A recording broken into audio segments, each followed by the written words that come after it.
What would you like to do? Few things on a D&D table put as larger a smile on my face as when this question is followed by the complete and utter chaos of 3 or 4 players speaking all at once. That means that my players know exactly what to do and how to do it, and that the game session is on fire. That is typically easier to achieve in combat encounters, but why my D&D players are full of ideas also in my social encounters?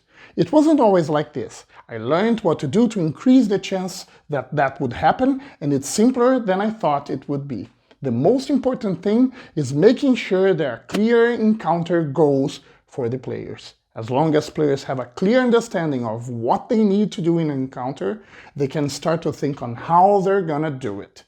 This is a bit trickier than it sounds because it needs to be done in-game.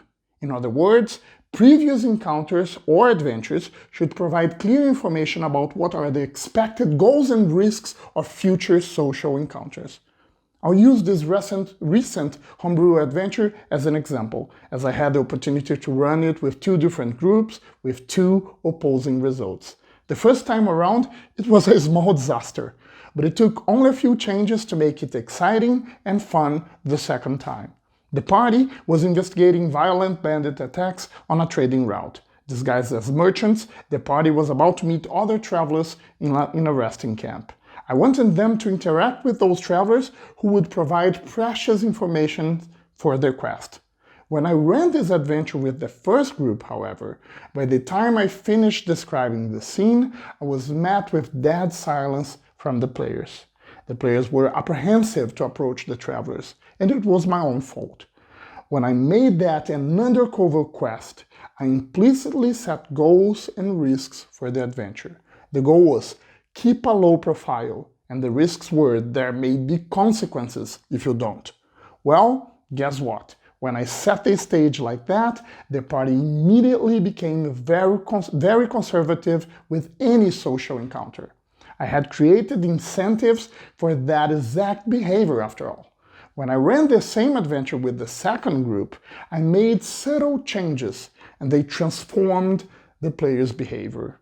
Now, the group patron explicitly instructed them in the very beginning of the adventure to talk to the travelers on the road so they could investigate clues related to the quest. That was it. One sentence that I added in the patron's instructions, and it changed the group behavior for the entire adventure. Instead of be careful with social interactions, I was now saying engage in every possible social interaction, but be careful.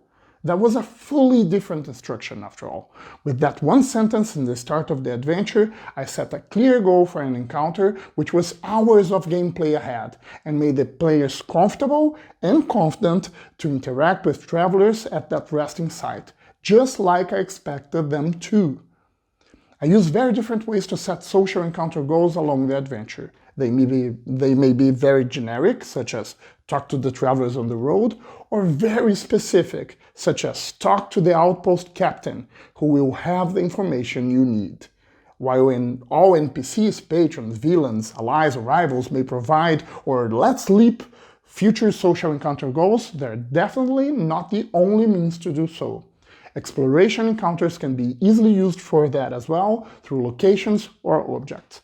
A raided farm along the trading route may indicate that the peasants on the resting camp ahead were probably attacked by the bandits. A logbook found on an attacked caravan may include an entry from the merchant captain pointing out he was warned by one of the NPCs on the resting camp a few days before.